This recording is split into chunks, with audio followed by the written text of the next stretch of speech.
चंबल इलाके में लगातार सोशल मीडिया पर हथियारों के साथ रील बनाकर वीडियो डालने वालों पर पुलिस ने कार्रवाई करना शुरू कर दिया है। पुलिस ने एक आरोपी को गिरफ्तार कर बंदूक के साथ गिरफ्तार किया है। इसके अलावा 15 अन्य लोगों को चिन्हित कर लिया है। पुलिस की टीम 3 टीम में आरोपियों की तलाश में जुटी है। सीएसपी विजय भदौरिया ने बताया कि लगातार चंबल इलाके में हथियारों के साथ रोल बनाकर प्रदर्शन करने वालों के खिलाफ पुलिस एक्शन मोड में आ गई है।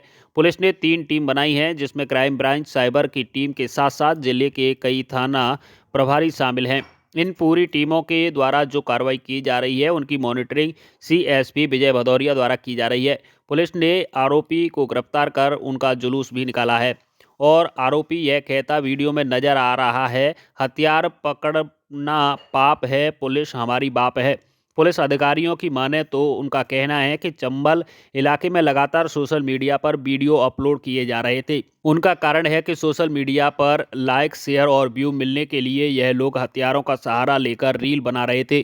सरायचोला पुलिस द्वारा सोशल मीडिया पर हथियार लहराने और हर्ष फायर का वीडियो वायरल करने वाले आरोपियों में से एक को पुलिस ने गिरफ्तार कर लिया है। उसका जुलूस निकाला गया। आरोपी के कब्जे से 315 बोर की बंदूक जब्त की गई है। उसको पुलिस ने गंभीरता से लिया और सलायचोला थाना पुलिस द्वारा सोशल मीडिया प्लेटफॉर्म पर अवैध हथियार लहराते हुए एवं हर्ष फायर संबंधी वीडियो पोस्ट करने वाले व्यक्तियों में से एक आरोपी की बल्लो उर्फ बलबीर गुर्जर निवासी ग्राम पिपरई थाना सरायचोला के रूप में शिनाख्त कर उसे गिरफ्तार कर लिया है। आरोपी के कब्जे से 315 बोर की एक अवैध राइफल कीमत करीबन 70,000 रुपए की जब्त कर आरोपी को जेल में दाखिल किया गया। 22 जनवरी को सोशल मीडिया पर कुछ व्यक्तियों द्वारा हर्ष फायर व हथियार लहराने संबंधी वीडियो वायरल हुआ था। उक्त वायरल वीडियो की तस्दीक करने पर वीडियो का धुआं राम कापुरा पिपरई थाना सरायचोला क्षेत्र का होना पाया गया। फिलहाल पुलिस ने आरोपियों की तलाश शुरू कर दी है। हथियार उठाना पाप है, पुलिस हमारी बाप है। हथियार उठाना पाप है, पुलिस हमारी बाप है। हथियार उठाना पाप है, पुलिस हमारी बाप है। हथियार उठाना पाप है, पुलिस हमारी बाप है। हथियार जिला मुरैना में जब भी कोई वीडियो वायरल हो रहा है हथियारों के साथ में इस तरीके का तो दिखाई देता है और हम संज्ञान लेते हैं। संज्ञान लेने के बाद में जो भी वीडियो में उनको व्यक्ति दिखाई देते हैं उनकी पहचान की जाती है। उसके बाद उनके द्वारा जो हथियार लिए गए वो वैध है अवैध, इसकी जानकारी ली जाती है। अवैध हथियार पाए जाने की दशा पर उन पर आवश्यक कार्रवाई की जा रही है और यदि वैध लाइसेंस के साथ प्रदर्शन किया जा रहा है तो उनके लाइसेंस निरस्तीकरण के लिए जिला शिक्षा को पत्र लिखा जाता है। ये कार्रवाई लगातार हम निरंतर कर रहे हैं और अभी एक वीडियो भी वायरल हुआ था जिसमें एक आरोपी को कल गिरफ्तार किया गया है और इस कब्जे में से 315 अवैध राइफल जब्त की गई। गिरफ्तारी की हमारी 3 टीमें लगी हुई हैं और 15 लोगों को चिन्हित किया है। लगातार इस तरीके से सोशल मीडिया में हथियारों के प्रदर्शन के साथ में रीलें डालते रहते हैं। ऐसे लोगों को चिन्हित रखा। सर क्या पता चलता है जो हथियार है वो अवैध है, लेकिन कहाँ से आया था कुछ जानकारी? अभी जो हथियार हमें जब्त किया गया है उससे पूछताछ की जा रही है कि आखिर ये हथियार कहाँ से प्राप्त हुआ था और जिन लोगों से हथियार मिला है उन लोगों पर कार्रवाई की जाएगी। मौसम विभाग के अलर्ट के बाद पश्चिम में बन रहे नए विक्षोभ की वजह से राजस्थान के धौलपुर जिले में एक बार फिर से मौसम का मिजाज बदल गया है। 3 दिन कड़ाके की धूप निकलने के बाद गुरुवार को मौसम करवट बदल दी है। बरसात होने की संभावना दिखाई दे रही है। शीतलहर से सर्दी में इजाफा हो रहा है। बता दें कि 3 दिन से धौलपुर जिले में धूप निकल रही थी। धूप निकलने के बाद लोगों को सर्दी से निजात मिल रही थी, लेकिन तेज धूप निकलना खराब मौसम होने का संकेत दे रहा था। मौसम विभाग द्वारा भी पश्चिम में हुए नए विक्षोभ के कारण चेतावनी दी जा रही थी, जिसका असर पूर्वी राजस्थान में देखने को मिल रहा है। गुरुवार को मौसम ने करवट ली है और आसमान में बरसाती बादल घुमड़ रहे हैं। बारिश होने की प्रबल संभावना बढ़ रही है। जनवरी महीने की शुरुआत होते ही जिले में कड़ाके की सर्दी और बारिश के साथ ओलावृष्टि हुई थी। मौसम के विपरीत मिजाज की वजह से लोगों के स्वास्थ्य पर भी असर पड़ रहा था। उधर फसल की दृष्टि से मौसम का मिजाज फायदेमंद और हानिकारक दोनों ही स्थिति में देखा जा रहा है। रबी की गेहूं और चना फसल में किसान फायदा बता रहे हैं, वहीं सरसों और आलू और नकदी फसलों में नुकसान की भी संभावना जताई जा रही है। फसल के जिन इलाकों में पानी का अभाव है वहां के लिए बारिश होना फायदेमंद माना जा रहा है, लेकिन गुरुवार को मौसम बदलने से सर्दी का असर देखा जा रहा है और देर शाम हल्की बूंदाबांदी भी हुई। धौलपुर जिले के सरमतरा थाना इलाके के बरौली गांव में ईंट की दीवार के नीचे दबने से एक बुजुर्ग घायल हो गया, जिसको इलाज के लिए परिजनों की मदद से जिला अस्पताल लाया गया, जहां इलाज के दौरान बुजुर्ग ने दम तोड़ दिया, जिसकी मौत होने के बाद परिजन शव को सरमतरा अस्पताल ले गए। जिला अस्पताल पहुंचे मृतक बुजुर्ग मुन्ना पुत्र शाबरिया दिवाकर निवासी बरौली के परिजनों ने बताया कि उसके गांव में इंटरलॉकिंग का कार्य कराया जा रहा है। गुरुवार के दौरान सुबह के वक्त जेसीबी से टकराकर ईंटों की एक दीवार गिर गई, जिसके नीचे खड़ा बुजुर्ग मुन्ना दिवाकर गंभीर रूप से घायल हो गया। बुजुर्ग के घायल होने के बाद उसे सरमतरा अस्पताल ले जाया गया, जहां से इलाज के दौरान बुजुर्ग ने गुरुवार को दम तोड़ दिया। की मौत होने के बाद परिजनों की घटना की सूचना पुलिस को दी। मृतक बुजुर्ग के परिजनों ने बताया कि इंटरलॉकिंग के निर्माण कार्य के दौरान दीवार गिरने से बुजुर्ग घायल हुआ था, जिसे जिला अस्पताल में दम तोड़ दिया। बुजुर्ग की मौत के बाद परिजन सबको लेकर जिला अस्पताल पहुंचे, जहां उसकी मौत हो गई। धौलपुर पुलिस अधीक्षक सुमित मेहड़ा के निर्देशन में जिले में ऑपरेशन साइबर शील्ड अभियान के अंतर्गत कार्रवाई की जा रही है। साइबर थाना पुलिस के स्टाफ संजय पुरी की ओर से कृष्ण कुमार ने ऑपरेशन साइबर शील्ड के तहत धौलपुर शहर के महाराणा स्कूल में छात्रों को साइबर अपराध से संबंधित विभिन्न प्रकार के पोर्टलों पर शिकायत दर्ज कराना और वर्तमान में हो रहे विभिन्न प्रकार के साइबर अपराधों के बारे में जागरूक किया। इस दौरान विद्यालय का स्टाफ एवं छात्र उपस्थित रहे। भाड़ी उपखंड की विभिन्न ग्राम पंचायतों में बने अटल सेवा केंद्रों पर कार्यरत ई मित्र प्लस ऑपरेटर द्वारा आज पंचायत समिति कार्यालय में विरोध प्रदर्शन किया गया। साथ में मुख्य कार्यकारी अधिकारी को जिला मुख्यमंत्री भजनलाल के नाम ज्ञापन सौंप कर अटल प्रेषक नियुक्त करने की मांग की। ग्राम पंचायत ई मित्र संचालक संघ संघर्ष समिति के ब्लॉक अध्यक्ष अनिल शर्मा ने बताया कि सन 2013 में उनको सरकार द्वारा ग्राम पंचायत पर बने अटल सेवा केंद्रों पर ई मित्र प्लस ऑपरेटर पद पर लगाया था, जिसका कोई मानदेय निर्धारित नहीं किया गया। वे सभी लोग इस आशा में काम कर रहे कि सरकार उनकी सुध लेगी, लेकिन आज 13 वर्ष होने के बाद भी उनका कोई ध्यान नहीं रखा जा रहा है। जो वह ग्राम पंचायत के सभी ऑनलाइन और ऑफलाइन काम को करते हैं, साथ में जनता के कामों को भी किया जाता है। अब भजनलाल सरकार ने पूर्व प्रधानमंत्री अटल बिहारी वाजपेयी के 100वें जन्मदिन पर अटल प्रेषक लगाने की घोषणा की है। ऐसे में मुख्यमंत्री भजनलाल से उम्मीद है कि वह उनका ध्यान रखते हुए उनके सेवा काल को देखते हुए उन्हें संविदा सेवा में लेकर अटल प्रेषक बनाएं। इसी को लेकर संघ के प्रदेश अध्यक्ष मान सिंह राठौर के निर्देश पर आज पंचायत समिति परिसर में कार्यक्रम अधिकारी को ब्लॉक के सभी ग्राम पंचायत पर तैनात ई मित्र प्लस ऑपरेटर ने ज्ञापन सौंपा है। हमारी मांग तो ये है कि करीबन 10 साल से हम ई मित्र प्लस ऑपरेटर पर लगे हुए हैं, बिना मानदेय के। गवर्नमेंट कोई भी 1 रुपया नहीं देती हमें और हमारा खर्चा होता है।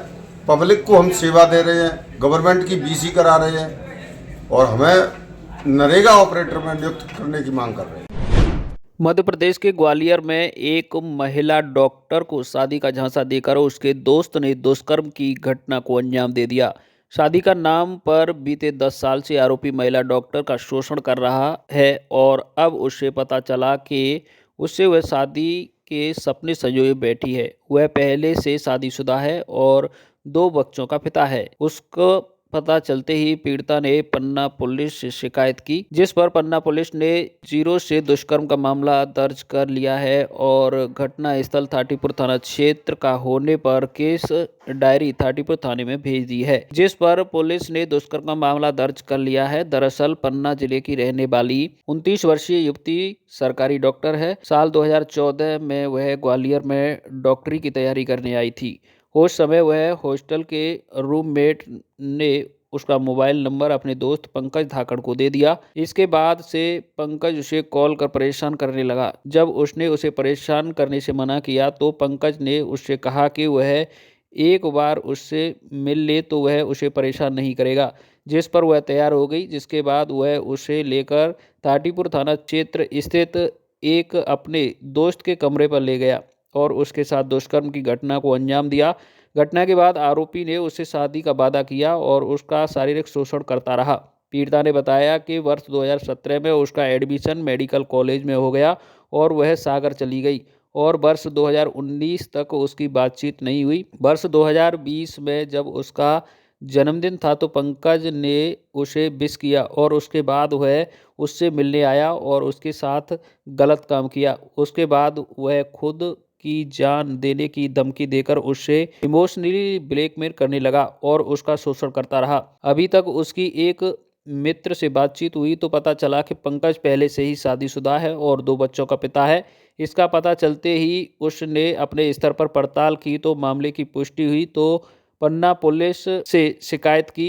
पुलिस ने पीड़िता की शिकायत पर आरोपी के खिलाफ मामला दर्ज कर लिया है और केस डायरी ग्वालियर जिले के 34 थाना पुलिस को भेज दी है, जिसके बाद 34 पुलिस ने जांच कर आरोपी पंकज के खिलाफ दुष्कर्म सहित अन्य धाराओं में मामला दर्ज कर आरोपी की तलाश शुरू कर दी है। एक 0/28 धारा 69 BNS की 0 की FIR जिला पन्ना से असल कायमी हेतु प्राप्त हुई। जो घटना पीड़िता द्वारा 2014 से लेके जनवरी 25 तक की बताई गई है, जिसमें पीड़िता ग्वालियर में MLB कॉलेज में के पास में वो बना है, क्या नाम, हॉस्टल बना है, वहाँ पे रहती थी। जिसकी दोस्ती पंकज धाकड़ नाम के व्यक्ति से हुई थी, जो साथ में यहाँ तैयारी करते थे। तैयारी के समय ही पंकज द्वारा एक दिन बोला कि चलो तुमको घुमाने ले चलते हैं ठाटीपुर। तो ठाटीपुर क्षेत्र में ले गए तो उस पीड़िता के बताए अनुसार कि उसके द्वारा उसके साथ गलत काम किया। उसके बाद पीड़िता का जॉब लग गया, जो सागर में उसकी पोस्टिंग हो गई थी। सागर के बाद हरदा में भी जॉब नौकरी की उसने। तो आरोपी पीड़िता से कई बार मिलने गया तो उसके साथ शादी का झांसा देकर कई बार उसके साथ गलत काम किया, जिसकी रिपोर्ट पीड़िता द्वारा पन्ना में दर्ज कराई थी। उक्त असल कायमी हेतु उक्त डायरी थाना ठाटीपुर में प्राप्त हुई, जिस पर अपराध क्रमांक असल कायमी किया जाकर विवेचना लिया गया। आरोपी क्या फरार है या गिरफ्तार किया गया? आरोपी का मूल पता मुरैना जिले का बताया जा रहा है, जो मुरैना जिले में दबच दी जा रही है। मिलने पर कार्रवाई की जाएगी। मध्य प्रदेश के ग्वालियर जिले में एक बार फिर से डिजिटल अरेस्ट का मामला सामने आया है। साइबर ठगों ने इस बार SAF के हेड कांस्टेबल को अपना शिकार बनाया है। बदमाशों ने उसे मनी लॉन्ड्रिंग का डर दिखाकर लाखों रुपए ट्रांसफर करने के लिए 5 दिनों तक डिजिटल अरेस्ट कर रखा था। इस स्थिति में पुलिसकर्मी रीवा से ग्वालियर आया और ठगों को रुपए देने के लिए बैंक से लोन लेने जा रहा था, लेकिन पड़ोसी और परिजनों की सूझबूझ से उसे साइबर सेल पहुंचाया गया, जहां इस फ्रॉड से उसे बचाकर डिजिटल अरेस्ट से मुक्त कराया। दरअसल रीवा में SAF की 2nd बटालियन में पदस्थापित हेड कांस्टेबल रामशरण जाटव ग्वालियर के बड़ा गांव क्षेत्र के रहने वाले हैं। उनके पास रीवा में ड्यूटी के दौरान एक फ़ोन कॉल आया। कॉल करने वाले ने खुद को मुंबई CBI का पुलिस अधिकारी बताया और कहा कि अपना नाम मनी लॉन्ड्रिंग केस में है। उसने कहा, आपकी सिम से फ्रॉड हुआ है, आपको डिजिटल अरेस्ट किया जाता है। नरेश गोयल नाम के व्यक्ति ने फिर उसकी बात राजेश मिश्रा CBI अधिकारी से कराई। सभी पुलिस की वर्दी में थे और धमका रहे थे। साइबर ठगों की बातों से हेड कांस्टेबल डर गया। ठग उससे कहने लगे कि यदि वो पैसे ट्रांसफ़र कर देगा तो केस से बचा लेंगे। इसी दौरान वहां रीवा से छुट्टी लेकर ग्वालियर आ गया और कमरे में खुद को बंद कर लिया। गुमसुम राम शरण को देखकर पत्नी और बच्चों को शक हुआ, लेकिन ठगों की धमकी के कारण उसने किसी को कुछ नहीं बताया। रामशरण की पत्नी ने ये बात पड़ोसी को बताई। पड़ोसी उपेंद्र जाटव ने जब मामला पूछा तो कहा, ये फ्रॉड है, कोई अंकल को फंसा रहा है। जब पड़ोसी उपेंद्र ने देखा कि अंकल रो रहे थे, उसने उन्हें बहुत समझाया, लेकिन वहां नहीं माने और ठगों को देने के लिए बैंक से लोन लेकर 8 लाख रुपए देने की जिद पर अड़ रहे थे। उसने परिजनों की मदद से उसे बैंक की जगह साइबर सेल पहुंचा दिया, जहां साइबर सेल के अधिकारियों ने रामशरण से पूरी बात समझी और उसे समझाया कि ये लोग फर्जी हैं, डिजिटल अरेस्ट कुछ नहीं होता है। पुलिस ने रामशरण के सामने ही साइबर ठगों को उनका बेटा बनकर बात की और फिर जैसे पुलिस ने बताया कि वो असली पुलिस हैं, बदमाशों ने फ़ोन काट दिया। रामशरण ने बताया कि वो पिछले 5 दिनों से परेशान था। ठगों ने उससे बैंक खातों की जानकारी मांगी। ठग 8 लाख रुपए मांग रहे थे। उन्होंने कहा कि उनके बैंक खाते में नहीं है, जीपीएफ से निकालेंगे और वहां 8 लाख का लोन लेने बैंक जा रहा था, लेकिन बच्चे उसे वहां साइबर सेल लेकर गए और वहां ठगी होने से बच गया। उन्होंने ग्वालियर पुलिस को उसके लिए धन्यवाद दिया और अज्ञात ठगों के खिलाफ साइबर क्राइम में शिकायत की, जिसे लेकर साइबर क्राइम पुलिस जांच में जुट गई है। मेरा नाम S C Ramsharan, SC 822 Ramsharan. मैं बटलो हंसदे क्षेत्र में पदस्थ हूँ। मेरे पास फर्जी कॉल आया था। ये बताया गया कि ये आपके खिलाफ ये कार्रवाई हुई है। ये क्या बोलते हैं, नरेश गोयल, ये फंड लली मांड्रिक बोलते हैं, क्या बोलते हैं उसमें आपका नाम है। ये सिम कार्ड फर्जी है आपका और आधार कार्ड भी है इसमें, तो आप इसमें अनवॉल्व हैं, इसलिए आपको ये जानकारी डिजिटल वो किया गया है। हाँ, आप अपने खाते की पूरा डिटेल बताएं। तो मेरे को बेबस मजबूर होके छुट्टी आना पड़ा। मैं झूठ बोल के छुट्टी आया, मैं कभी झूठ नहीं बोलता।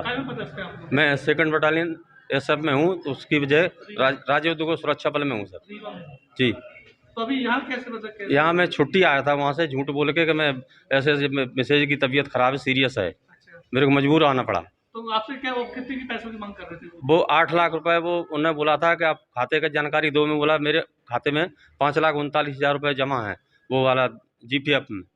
तो बोले उसमें कन्वर्ट करो खाते में। कन्वर्ट तो नहीं होगा क्योंकि हमारा लंबा प्रोसीजर है। तो उसके बजाय उन्होंने दबाव डाला कई बार, 5 दिन से मेरे को परेशान किया। तो मैं लोन निकालने की गया था, पूरा डॉक्यूमेंट रखा हूँ मैं साथ में। तो वहाँ क्या बोलते हैं, पे स्लिप मांगा गया, 3 महीने का पे स्लिप मंगा रहा था। तब तक हमारे बच्चों ने पता कर लिया कि पापा मेरे परेशान हैं, 2 दिन से खाना भी नहीं खा रहे हैं और बंद कमरे में मेरे से बात करता था। बट कौन लोग थे? ये बम्बई पुलिस का 2 स्टार थे तो, और एक राजेश मिश्रा CBI से, ये दोनों का नाम बताया। तो फिर आपने कैसे मुक्त हुए फिर आप डिजिटल अरेस्ट से? मैं सर जा रहा था बैंक, तो बच्चों ने लेके ना लेके, मेरा दोस्त है मेरे बंटी, तो ये मेरे को यहाँ तक ले आए। हाँ, तो इसलिए मैं साहब ने मदद की मेरे से। पूछा गया बच्चे बन के, उनने पूरा परिचय दिया, तो उनसे उल्टा उसे जो भी बोला हो तो मेरी मदद की है पूरी। आपको मुक्त करा दिया? जी। कितना समय हो गया था आपको? सर मेरे को करीब 5 दिन से मेरी निगरानी फ़ोन के द्वारा, ऑडियो कॉल से कहीं भी, और हर 2 घंटे की रिपोर्ट मांगता था, कहीं भागना नहीं। कुछ रकम तो नहीं गई आपको? अभी रकम कुछ नहीं गई, जाने वाली थी। अच्छा। आज मैं पे स्लिप लगा देता तो मेरे बैंक से लोन पास हो जाता, 8 लाख का। हाँ, आज सुबह हमारे पास एक एसएफ के जवान आए थे, जिन्होंने बताया कि वो 4 दिन से परेशान है। डिजिटल अरेस्ट का मैटर था वो, और 3-4 दिन से उन्हें लगातार कॉल आ रहे थे महाराष्ट्र पुलिस से, जिनका कहना था कि उनके यहाँ कोई नरेश गोयल करके उनको अरेस्ट किया गया है, जो मनी लॉन्ड्रिंग केस में है। और उनके पास से आधार कार्ड जो मिले हैं, उनमें से एक आधार कार्ड इनके नाम का है, और इनके लिए भी उन्होंने व्हाट्सएप बहुत सारे डॉक्यूमेंट भेजे, फर्जी डॉक्यूमेंट, जिसमें अरेस्ट वारंट था और कई सारे डॉक्यूमेंट भेजे, जिससे कि ये डर गए। और इनसे बोला गया कि आप बैंक जाके 8 लाख रुपए, जो कि इनका जीपीएस में जितना भी अमाउंट था, ट्रांसफ़र करने के लिए बोला गया। जब वो जाने लगे तब इनके लड़के की भी नहीं सुन रहे थे। लड़के ने पड़ोसी को बताया, तब पड़ोसी ने उनको समझा के साइबर सेल लेके आए, हमारे पास लेके आए। जब हम लोगों ने पूरा मैटर सुना उनका, और उस नंबर पे जब कॉल किया गया हमारे द्वारा, तो हमारे यहाँ से बेटे बन के बात की गई उनके, तब सामने वाला यही सारी चीज़ें बताने लगा कि आप डिजिटल अरेस्ट है और आप इतना अमाउंट बैंक में जमा कीजिए। तब जब हमारे यहाँ से उनसे पूछा गया आप कहाँ से बात कर रहे हैं, आपका आईडी कार्ड वगैरह क्या है, तब सामने वाला बंदा डर गया और फिर उसने फ़ोन काट कर दिया। तो लगता है कि आपने डिजिटल अरेस्ट होने से उन्हें मुक्त कराया है, कहीं न कहीं परेशानी किसी की दूर होगी। हाँ, वो जब हमारे पास आए थे काफ़ी डरे थे, उनको बहुत हम लोगों ने समझाया, जब उनको पूरा वो हर तरीके से समझ गए कि हाँ, उनके साथ फ़र्ज़ी कॉल आ रहे थे उनको और वो डिजिटल अरेस्ट एक हिसाब से पूरा फ्रॉड हो रहा था उनके साथ, तो वो फिर इस चीज़ से निश्चिंत हो गए कि अब वो स्वतंत्र है उस चीज़ से। मध्य प्रदेश के ग्वालियर जिले के डवरा सिटी में एक सर्राफा कारोबारी द्वारा मकान खाली कराने के विवाद पर महिला और उसकी लड़की को बंधक बनाकर मारपीट करने का मामला सामने आया है। मामले में व्यापारी के लोग लड़की को खंबे से बांधकर पीटते हुए दिखाई दे रहे हैं। वहीं पुलिस इस मामले में आधा दर्जन से अधिक लोगों के खिलाफ मामला दर्ज कर 4 लोगों को गिरफ्तार कर लिया है। दरअसल डवरा सिटी थाना क्षेत्र के कमलेश्वर कॉलोनी में लीला पांडे और नेहा पांडे का परिवार निवास करता है। जिस मकान में वह रहती है उसका आधा हिस्सा विजय सर्राफ के नाम व्यवसायी ने खरीद लिया है, जिसे यह दोनों खाली नहीं कर रही थी। उसी को लेकर जब व्यापारी की पत्नी कुक्की अग्रवाल मंदिर गई, तभी मकान खाली कराने को लेकर विवाद का सिलसिला शुरू हो गया। महिलाओं ने पत्थर फेंके और देखते ही देखते विवाद बढ़ा तो व्यापारी के कर्मचारी मौके पर पहुंच गए। उन्होंने महिला के साथ बर्बरतापूर्वक मारपीट की, महिलाओं को विद्युत पोल से बांध दिया। मामले में हंगामा हुआ तो हंगामा की खबर लगते ही पुलिस बल के साथ तत्काल सिटी थाना प्रभारी यशवंत गोयल मौके पर पहुंचे और विद्युत पोल से बंधी नेहा को पुलिस की मौजूदगी में छुड़ाया और इस मामले में पुलिस ने दोनों महिलाओं का मेडिकल कराया, जिसके बाद पुलिस ने कुक्की अग्रवाल, विजय अग्रवाल, हरिंदर विकास रावत, पहलवान दाऊ, सूरज अहिरबार, राम हरिकर्ण, राजकुमार साहू, डीके रावत सहित अज्ञात 6 लोगों के खिलाफ मामला दर्ज कर 4 लोगों को गिरफ्तार कर अन्य फरार लोगों की तलाश शुरू कर दी है। दिन लगभग 11:30-12 बजे के आसपास थाना डबरा पर सूचना आई कि कमलेश्वर कॉलोनी में कुछ महिलाओं के साथ लोग झगड़ा कर रहे हैं, मारपीट कर रहे हैं। सूचना पर से हम लोग वहाँ मौके पर पहुँचे तो हमने देखा एक महिला एक खंभे से बंधी हुई थी और एक दो महिला और घायल अवस्था में वहाँ थी। तो जब पूछताछ किया तो नेहा शर्मा ने बताया कि पास के रहने वाले विजय अग्रवाल तथा उनके अन्य नौकरों ने और अन्य साथीदारों ने उनके साथ मिलकर मारपीट की। पुराना विवाद है मकान खाली कराने का, इस बात पर लेकर मारपीट किया और घर में घुसकर सामान की तोड़फोड़ की। शीघ्र पुलिस ने कार्रवाई करके विजय अग्रवाल तथा अन्य 14 लोगों के खिलाफ संबंधित धाराओं में अपराध पंजीबद्ध किया।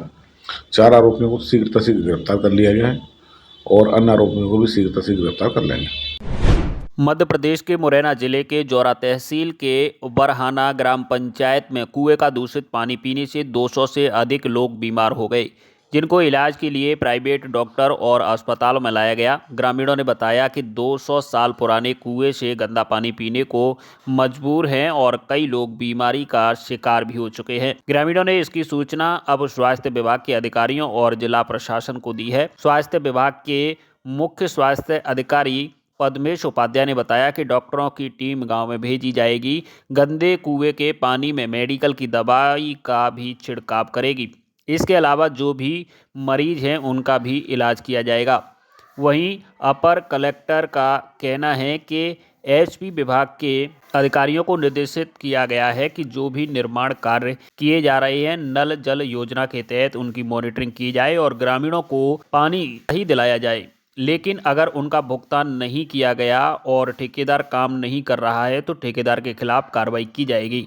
हालांकि ग्रामीण पानी पीने से लगातार बीमार हो रहे हैं और गांव में बीमारी का आलम बढ़ता जा रहा है। अब स्वास्थ्य विभाग की टीम गांव में पहुंचकर लोगों की जांच कर इलाज करने का काम करेगी। वहीं ग्रामीणों का कहना है कि 200 वर्ष पुराने कुएं से गंदा पानी पी रहे हैं। गंदा पानी पीने के कारण से गांव में बीमारी फैल रही है। कई घरों में 2 से 3 लोग बीमार हैं। उनका इलाज के लिए प्राइवेट अस्पतालों के साथ साथ सरकारी अस्पतालों में इलाज कराया जा रहा है। कई बार जिला प्रशासन के अधिकारियों को शिकायत भी की गई है। इसके अलावा सीएम हेल्पलाइन भी लगाई थी, लेकिन कोई भी अधिकारी अभी तक गांव में नहीं आया है। और करे हैं वो फैल रहे हैं साले और है भी तो कहाँ से भर के कहाँ दूर से भर के लाना पड़ेगा। ये कुएं का इसलिए कुएं का पानी पीते हैं। अब बीमारी फैलती है तो ले आते हैं दिखाने के लिए। अब क्या करें हम। शिकायत की है, शिकायत कोई सुनवाई नहीं होती है, क्या करें? दवाई डालने नहीं आते? कोई नहीं आता है। कभी कुएं में दवाई नहीं आया अभी। नहीं आया। नहीं, शिकायत वगैरह करते हो आप लोग? शिकायत बिल्कुल की है। क्या होता है? शिकायत में जो पूरा काम हो गया हमारा तो ये बोल देती है। हाँ, इस तरह की जानकारी बरहना ग्राम के बारे में मुझे मिली है। तहसील देवरा के एक गाँव है, थाना देवगढ़ का। और मैंने ईपीएचई से बात की है। मैंने इस तरह का फोटो देखा है कि काफ़ी सारी पाइप इसमें जाकर के पानी पी रहे हैं कुएं से। तो मैंने ईपीएचई से बोला है कि इससे विस्तृत जांच करें क्यों ऐसी स्थिति आई है, और यदि इसका कोई समाधान फिलहाल नहीं है तो जब तक समाधान ना हो जाए तब तक कम से कम कुएं की साफ सफाई और पीने लायक पानी जो है बनाने के लिए उसको दवा युक्त किया जाए।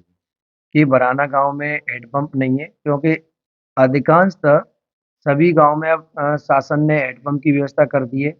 और बराना में अगर आपके अनुसार आप बोल रहे हो कि हैंडपंप नहीं है और कुएं से पानी पी रहे हैं, तो ये मैं कल ही वहाँ पे टीम पहुँचा के ये जानकारी वहाँ का सर्वे करवा लेता हूँ कि वहाँ पे कितने लोग कुएं से पानी पी रहे हैं और हैंडपंप खराब है या लगे ही नहीं है। ये जानकारी भी मैं मंगवा लूँगा, और अगर बीमार है उनका उपचार, और कुआँ से पानी पी रहे हैं तो मैं वहाँ पे क्लोरीनेशन की कार्रवाई करवाऊँगा। धौलपुर शहर में व्यर्थ पानी फैलाने की समस्या के समाधान के लिए पूर्व चेयरमैन रितेश शर्मा ने जिला कलेक्टर को एक अनुरोध पत्र सौंपा है, जिसमें लिखा है कि जिले में पानी की बर्बादी की समस्या दिन प्रतिदिन गंभीर होती जा रही है। हम देख रहे हैं कि लोग घरों, कार्यालयों और सार्वजनिक स्थानों पर अनावश्यक रूप से पानी को बहा रहा है। कहीं नल खुले रहते हैं तो कहीं गाड़ियों को धोने में पानी बर्बाद किया जाता है, और लोग नहाने के लिए भी पानी की मोटर चालू करके नहाते हैं, जो सैकड़ों लीटर पानी को व्यर्थ फैला देते हैं। यह स्थिति न केवल हमारे वर्तमान के लिए बल्कि आने वाली पीढ़ी के लिए भी हानिकारक है, जिसमें आवश्यक कदम उठाने की अपील की गई है। अनुरोध पत्र में पानी की बर्बादी रोकने के लिए जागरूकता अभियान चलाना, सार्वजनिक स्थानों पर जल की बर्बादी रोकने के लिए सख्त कानून लागू करना, टपकती हुई पाइपलाइनों और लीक होने वाली नलियों की तत्काल मरम्मत सुनिश्चित कराना, जल संरक्षण के महत्व पर स्कूलों, कॉलेजों और संस्थानों में कार्यशालाओं का आयोजन करना, पानी के अनावश्यक उपयोग पर दंडात्मक कार्रवाई का प्रावधान। यह कदम उठाने से न केवल जल की बर्बादी रुकेगी बल्कि जल संरक्षण में भी मदद मिलेगी, जो भविष्य में इस क्षेत्र के लिए अति आवश्यक है, क्योंकि जल हमारा अनमोल संसाधन है और इसे बचाना हर नागरिक की जिम्मेदारी है। धौलपुर के शिक्षा विभाग में विनोद सोलंकी बने संस्थापक अधिकारी। माध्यमिक शिक्षा राजस्थान बीकानेर द्वारा प्रशासनिक अधिकारी से संस्थापक अधिकारी में पदोन्नति की सूची जारी की गई है, जिसमें धौलपुर के माध्यमिक शिक्षा विभाग में कार्यरत विनोद कुमार सोलंकी को संस्थापन अधिकारी के पद पर नियुक्त किया गया है। उनके द्वारा आज कार्यालय में कार्य ग्रहण करने पर शिक्षा विभाग के अधिकारियों द्वारा बधाई दी और शिक्षा विभागीय मंत्रालय कर्मचारी संघ के जिला अध्यक्ष गिरिराज शर्मा एवं उनके साथियों के साथ उनको माला पहनाकर एवं मिठाई खिलाकर बधाई दी। धौलपुर जिले में शिक्षा विभाग के तहत संस्थापक अधिकारी पद पर प्रथम नियुक्ति सोलंकी की हुई है। उन्होंने कार्यालय कार्यों में प्रगति, नेतृत्व में सराहना कदम उठाने की बात कही। राजपूत छात्रावास धौलपुर पर 25 जनवरी को महाराणा प्रताप की प्रतिमा अनावरण समारोह की पचगांव और भागीरथपुरा के पास होने वाली विशाल जनसभा को सफल बनाने के लिए पहली बार राजपूत समाज के पदाधिकारी और जनप्रतिनिधिगण पूरी ताकत से तैयारी में जुटे हुए हैं। गुरुवार को सभा स्थल पर टेंट लगाने की शुरुआत हो गई है। सभा स्थल पर विशाल मंच और पंडाल तैयार करने का कार्य किया जा रहा है। बाड़ी के पूर्व विधायक गिरिराज सिंह मलिंगा सहित राजपूत समाज के तमाम जनप्रतिनिधि एवं पदाधिकारियों जिले भर के कार्यक्रम को सफल बनाने के लिए पूरी ताकत में जुटे हुए हैं। सिकरबार ने बताया कि लोगों को बैठने के लिए पंडाल में 20,000 कुर्सियां लगाई जा रही हैं, वहीं अतिथियों के लिए 30x40 का मंच तैयार किया जा रहा है। सभा स्थल पर भाजपा नेता सुवर्ण सिंह सिकरबार ने बताया कि कार्यक्रम में मध्य प्रदेश के विधानसभा अध्यक्ष नरेंद्र सिंह तोमर, उप मुख्यमंत्री दिया कुमारी, राजस्थान के पूर्व नेता प्रतिपक्ष राजेंद्र सिंह राठौर, शिव विधायक रविंद्र सिंह भाटी, विधायक मनोज न्यांगली, सैनिक कल्याण बोर्ड अध्यक्ष प्रेम सिंह बाजौर, पूर्व परिवहन मंत्री प्रताप सिंह खाचरियावास, पूर्व मंत्री राजेंद्र सिंह गुड़ा, नरपत सिंह राजवी, उद्योगपति मेघराज सिंह रॉयल, उद्योगपति अजय सिंह करौली, बाहा विधायक रानी पच्छालिका सिंह, एदमातपुर विधायक डॉक्टर धर्मपाल सिंह, मुरैना सांसद शिवमंगल सिंह तोमर, पूर्व विधायक रविंदर सिंह भिड़ौसा सहित तमाम जनप्रतिनिधियों को सुनने के लिए जिले भर से भारी संख्या में लोगों के पहुंचने की संभावना है। धौलपुर में श्री चित्रगुप्त समिति कायस्थ समाज के तत्वाधान में नेताजी सुभाष चंद्र बोस की 128वीं जयंती का आयोजन गुरुवार को भार्गव वाटिका में किया गया। कार्यक्रम को संबोधित करते हुए समाज के राष्ट्रीय वरिष्ठ उपाध्यक्ष संजीव श्रीवास्तव ने कहा कि स्वतंत्रता संग्राम के महानायक नेता सुभाष चंद्र बोस के योगदान को सदैव याद किया जाएगा। तुम मुझे खून दो मैं तुम्हें आज़ादी दूंगा के आह्वान पर पूरा देश आज़ादी की लड़ाई में कूद गया। जिलाध्यक्ष श्रीवास्तव ने कहा कि आज़ादी की लड़ाई में नेताजी की भूमिका देशवासियों के लिए प्रेरणादायी रहेगी। इससे पूर्व सुभाष चंद्र बोस के चित्र पर माल्या व पुष्प अर्पित किया गया। धौलपुर में अखिल भारतीय कायस्थ महासभा के राष्ट्रीय अध्यक्ष डॉक्टर अनूप श्रीवास्तव ने धौलपुर कायस्थ समुदाय के वरिष्ठ समाजसेवी राकेश चंद्र श्रीवास्तव को धौलपुर जिले का जिलाध्यक्ष मनोनीत किया गया है। राकेश श्रीवास्तव के जिलाध्यक्ष बनने पर गुरुवार को भार्गव वाटिका में कायस्थ समुदाय ने भव्य स्वागत किया। जिलाध्यक्ष बनने पर राकेश श्रीवास्तव ने कहा कि राष्ट्रीय नेतृत्व ने जो दायित्व दिया है उसका पूर्ण निष्ठा के साथ पालन करते हुए समाज को एक सूत्र में पिरोने का काम करूंगा। समाज के विकास एवं उत्थान के लिए तन मन धन के साथ कार्य करूंगा। इस अवसर पर श्री चित्रगुप्त समिति के अध्यक्ष एवं भाजपा नेता विजय श्रीवास्तव, राजीव श्रीवास्तव, गोविंद सक्सेना, विपिन श्रीवास्तव, मदन श्रीवास्तव, संजीव श्रीवास्तव, राधेश्याम सक्सेना आदि मौजूद रहे। ये कायस्थ महासभा के राष्ट्रीय अध्यक्ष महोदय के द्वारा एवं जयपुर जिले के जिलाध्यक्ष अखिल भारतीय कायस्थ महासभा और भरतपुर जिले के कायस्थ महासभा अखिल भारतीय कायस्थ महासभा के अध्यक्षों के निवेदन के अनुसार मुझे धौलपुर जिले के लिए अखिल भारतीय कायस्थ महासभा का जिला अध्यक्ष नियुक्त किया गया है। इसके लिए मैं उनका सही दिल से आभार व्यक्त करता हूं सभी का, और मैं अपने धौलपुर जिले के कायस्थ समाज के साथ मिलकर के सभी लोगों को अपने साथ लेकर के चलूँगा। समाज के विकास के लिए और समाज के उत्थान के लिए जो भी मेरे से हो सकेगा वह कार्य करूँगा। धौलपुर में ग्राम पंचायत ई मित्र संचालक संघ समिति राजस्थान द्वारा धौलपुर जिले के अटल सेवा केंद्र के ई मित्र प्लस ऑपरेटरों ने अपनी मांगों को लेकर जिला कलेक्टर श्रीनिधि बीटी को सूचना प्रौद्योगिकी एवं प्रसार विभाग के उपनिदेशक बलभद्र सिंह और बीजेपी नेत्री नीरजा शर्मा को ज्ञापन दिया है। ज्ञापन में बताया गया है कि अटल सेवा केंद्र पर कार्यरत ई मित्र ऑपरेटर को ही अटल प्रेषक के रूप में नियुक्ति दी जाए, क्योंकि उन्हें ग्राम पंचायत पर कार्य करने का 10 वर्ष का अनुभव है।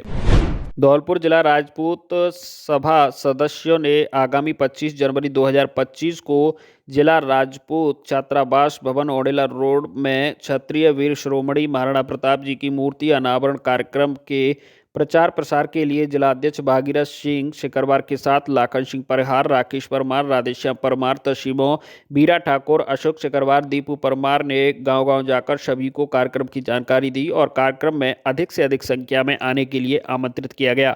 भागीरथ सिंह सिकरवार ने बताया कि आगामी 25 जनवरी को राजपूत छात्रावास पर महाराणा प्रताप की मूर्ति का अनावरण किया जाएगा, जिसमें समाज के गणमान्य पधारेंगे। कार्यक्रम को सफल बनाने के लिए समाज के सभी सदस्य जी तोड़ मेहनत कर रहे हैं, अपने अपने स्तर पर अपनी जिम्मेदारियों का निर्वहन कर रहे हैं।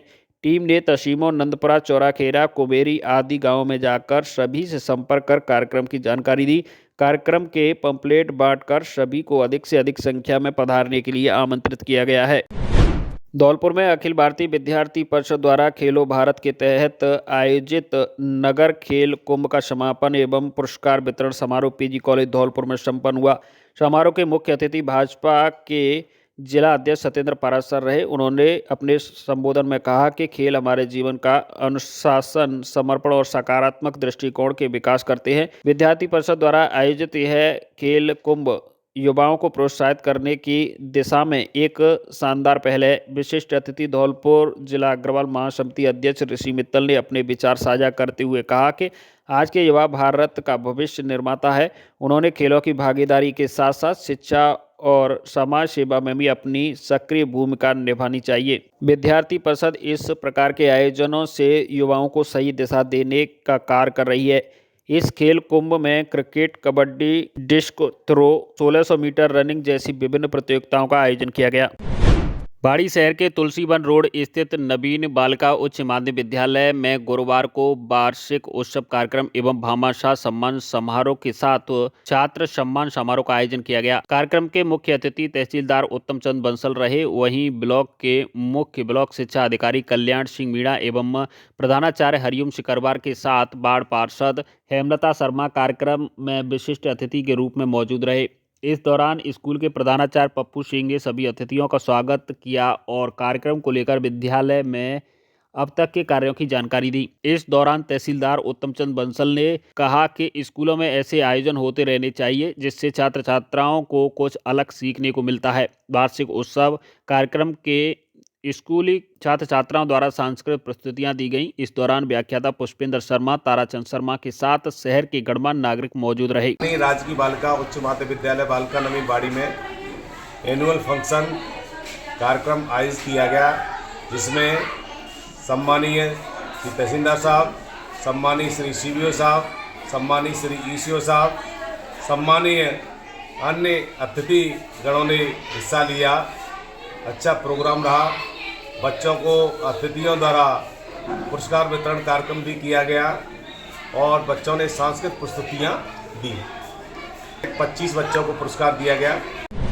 सरमथुरा क्षेत्र में बिलोनी पंचायत अंतर्गत मेंडारी गांव के जंगल में एक साथ 18 बंदरों की रहस्यमयी मौत का मामला सामने के आने के बाद वन पंचायती राज एवं प्रशासनिक अधिकारियों में हड़कंप मच गया। ग्रामीणों ने झाड़ियों पत्थरों की खदानों में बंदरों को मृत अवस्था में देखा तो तुरंत प्रशासनिक अधिकारियों को सूचना दी गई।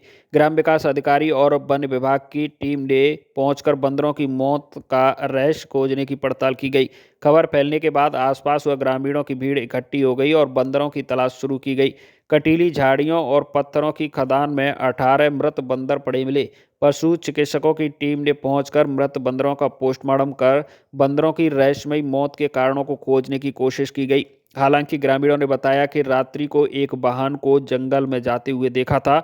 वाहन चालक द्वारा ही मृत बंदरों को जंगल में सुनसान जगह पर फेंकने का अंदेशा है। जंगल में मृत अवस्था में बंदरों को पॉलीथीन से पकड़कर फेंका गया था, जिसके प्रमाण भी मिले हैं। वन विभाग ने मृत बंदरों का दाह संस्कार किया है। ग्रामीणों ने बताया कि कई मृत बंदरों के मुंह से झाग निकल रहा था, जिससे यह लग रहा है कि उन्हें किसी जहरीले पदार्थ का सेवन कराया गया था। हालांकि पंचायती राज और वन विभाग की टीम ने इस बात की पुष्टि नहीं की है। राजस्थान सरकार द्वारा मनाए जा रहे राष्ट्रीय सड़क सुरक्षा माह के अंतर्गत जिला परिवहन एवं सड़क सुरक्षा विभाग द्वारा विद्यालयों में विद्यार्थियों के बीच सड़क सुरक्षा को लेकर सेमिनार का आयोजन किया गया। सेमिनार में विद्यार्थियों को संबोधित करते हुए परिवहन निरीक्षक हेमंत शर्मा ने कहा कि छात्र जीवन में अक्सर हम बिना लाइसेंस के वाहन चलाते हैं, जो कि गलत है। बिना लाइसेंस के वाहन नहीं चलाना चाहिए। वाहन चलाते समय सदैव यातायात नियमों की पालना करनी चाहिए। अपने परिजनों को यातायात नियमों के प्रति सचेत रखें। परिवहन निरीक्षक दीपक शर्मा ने कहा कि वाहन चलाते समय सदैव पैदल चलने वाले यात्री का हमें सम्मान करना चाहिए। धौलपुर में विश्व हिंदू परिषद बजरंग दल की ओर से अयोध्या में भगवान राम की प्राण प्रतिष्ठा के 1 वर्ष पूरे होने के उपलक्ष्य में भव्य दिव्य भजन याद संध्या का आयोजन पुराना शहर टाउन चौकी के सामने स्थित कटारे वाले हनुमान जी मंदिर का आयोजन किया गया। कार्यक्रम में पूर्व सुबह हनुमान जी महाराज का विशेष श्रृंगार कर मंदिर परिसर को सुगंधित पुष्प से सजाकर की गई व दोपहर भंडारे की प्रसादी का वितरण किया गया। शाम को दिव्य भजन संध्या का शाम 6 बजे से श्री रामचंद्र जी को माल्यार्पण कर समक्ष दीप प्रज्वलित कर भजन संध्या का शुभारंभ किया, जिसमें आगरा व ग्वालियर से आए कलाकार और धौलपुर से विक्रम गहलोत, हरिंदर राव ने भजन तुम सुनोगे तो कौन सुनेगा, मन मेरा पंछी बन वृंदावन डोले, मन राधे राधे बोले, राम आएंगे तो अंगना सजाऊंगी सहित अन्य धार्मिक भजनों की प्रस्तुति देकर भक्तों को नचाने पर मजबूर कर दिया। बारी बारी सब ने हाजिरी राम जी के दरबार में लगाई तथा राम नाम के जयकारों से गूंज उठा।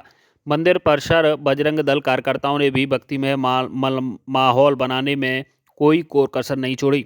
पुराना शहर के मुख्य चौराहे पर भगवा रंग में ध्वज और गुब्बारों से सजा दिया। संध्या के दौरान भक्तों के लिए चाय पानी व स्वल्पाहार की व्यवस्था की गई। साथ में लोगों को धर्म के प्रति जागरूक किया गया।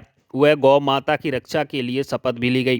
कार्यक्रम के तत्पश्चात महाआरती के दौरान भारत माता की आरती के साथ कार्यक्रम का समापन किया गया। बाड़ी शहर के अंदाना पैलेस के बगल में लाहौरियापुरा को जाने वाले आम रास्ते पर नाले किनारे बनाई गई पुलिया को आज प्रशासन द्वारा जेसीबी मशीन से पुलिस की मौजूदगी में ध्वस्त कराया गया है। पुलिया का निर्माण भूमाफियाओं ने कराया था, जो नाले किनारे सरकारी भूमि पर अतिक्रमण कर उसको बेचने की फिराक में थे। ऐसे में मामले की शिकायत कास्तपाड़ा निवासी पीड़ित काश्तकार कामेश माथुर पुत्र देवकी नंदन माथुर के साथ स्थानीय किसान पातीराम समादिया, राकेश शर्मा, प्रमोद शर्मा, अशोक शर्मा, रमेश समादिया आदि ने जिला कलेक्टर से की थी, जिस पर कलेक्टर के निर्देश पर आज नगर पालिका द्वारा तहसीलदार उत्तम चंद बंसल की मौजूदगी में कार्रवाई को अंजाम दिया गया है। तहसीलदार उत्तम चंद बंसल ने बताया कि जिला कलेक्टर से किसानों द्वारा शिकायत की गई थी। लाहौरियापुरा को जाने वाले मुख्य रास्ते पर एक वर्षों पुराना नाला था। नाले की भूमि पर भूमाफियाओं द्वारा कब्जा किया गया है। शिकायत में आरोप लगाया गया है कि कस्बा नंबर 1 आरजी खसरा नंबर 4990 गैर मुमकिन नाले की करीब 1.5 हेक्टेयर भूमि पर यह कब्जा हुआ है, जिसमें नाले पर पुलिया बनाकर दोनों तरफ भूमि को समतल किया गया है। भूमाफिया भूमि बेचने की फिराक में थे। मामले में पटवारियों और गिरदावरी की टीम बनाकर मौके का निरीक्षण किया गया तो शिकायत सही पाई गई। इस पर नगर पालिका के अधिशासी अधिकारी श्याम बिहारी गोयल और टीम के साथ कोतवाली पुलिस के सहयोग से पुलिया को जेसीबी मशीनों से नष्ट कराया गया है। साथ ही भूमि की पैमाइश कर आरोपियों को पाबंद किया गया है। बाड़ी कस्बा निवासी श्री कौमेश माथुर व अन्य लोगों ने एक शिकायत इस बाबत श्रीमान जिला कलेक्टर को दी थी कि पालिका के जो नाला है उस पर कुछ लोगों द्वारा बिना पालिका की स्वीकृति के लिए पुलिया का निर्माण कर लिया है, जिस कारण जो नाले का प्राकृतिक बहाव क्षेत्र है वो बाधित हो रहा है। श्रीमान जिला कलेक्टर महोदय के निर्देशानुसार और एसडीएम साहब के आदेशानुसार इसकी पूरी जांच की गई। जांच उपरांत पाया गया कि ये पुलिया मानकों के अनुसार नहीं बनी है, ना ही स्वीकृति ली गई है और नाले के बहाव क्षेत्र में व्यवधान उत्पन्न हो रहा है। इसी को देखते हुए आज ये कार्रवाई पालिका द्वारा श्रीमान तहसीलदार साहब की उपस्थिति में और पुलिस थाना कोतवाली से भी पुलिस जाब्ता हमारे साथ उपलब्ध रहा है। पालिका के कर्मचारी भी उपस्थित रहे और ये पुलिया तोड़ने की आज कार्रवाई की गई। आज जिला कलेक्टर महोदय के निर्देशानुसार प्रवादी कौमेश माथुर द्वारा की गई शिकायत नाले पर कोई नाला है जो नगर पालिका के नाम है, उस पर अवैध पुलिया निर्माण की गई थी। श्रीमान एसडीएम साहब के निर्देशानुसार वे मौके पर मौका कमीशन किया मजिस्ट्रेट नगर पालिका द्वारा ये हटाया जा रहा है।